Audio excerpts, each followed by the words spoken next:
কখন কখন ঠিক আছে আসছি এটা তো ঠিক আছে। হ্যালো বন্ধুরা, আমার শরীর খারাপ, এই যে আমি ডাক্তারখানায় এসেছি। শুভ সন্ধ্যা আপনাদের। এখন বাজে সন্ধ্যা 7টা। আপনারা কেমন আছেন? আপনারা নিশ্চয়ই ভালো আছেন, আমিও ভালো আছি। কিন্তু একটু আমার শরীর খারাপ হয়েছে, তাই আমি এসেছি এই যে হোমিওপ্যাথিক ডাক্তারখানায়। এই যে এখন ওষুধ নেব। আমার ডাক্তার দেখানো হয়ে গেল। হ্যাঁ, সেই একটু ব্লগ করছি আমি। ডাক্তারবাবু হাসছে তাই মুচকি মুচকি। হ্যাঁ এই বলুন কিছু। হাই ভিউয়ার্স, আমি ডক্টর বিলাস ভুই। এই যে ইনি আমার পেশেন্ট, এখন বর্তমানে জ্বর সর্দি কাশি নিয়ে এসেছে এবং এসে পরেই বলছে আমাকে একটা ব্লগ বানিয়ে দিতে হবে। আমি একটা ব্লগ বানাবো, প্লিজ আপনি বলুন কিছু।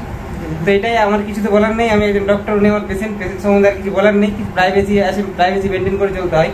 তো জ্বর সর্দি কাশি নিয়ে এসেছে, এখন ওষুধ দিলাম বর্তমানে। অ্যান্ড আপনি বলুন এবারে কি বলবেন। হ্যাঁ, ওষুধ খেয়ে আমি ভালো থাকি, ফিট থাকি। 6 মাস পরে আসছি আমি, 6 মাস আগে এসছি, 6 মাস পরে এই যে এখন এই যে আমার এবার দেখা হয়ে গেল, এবার চললাম আমি। ঠিক আছে, ওষুধটা তুমি দেখে নিলে কখন কখন ঠিক আছে আসছি এটা তো ঠিক আছে। আজকাল ভিডিও আমি এখানেই রাখছি বন্ধুরা।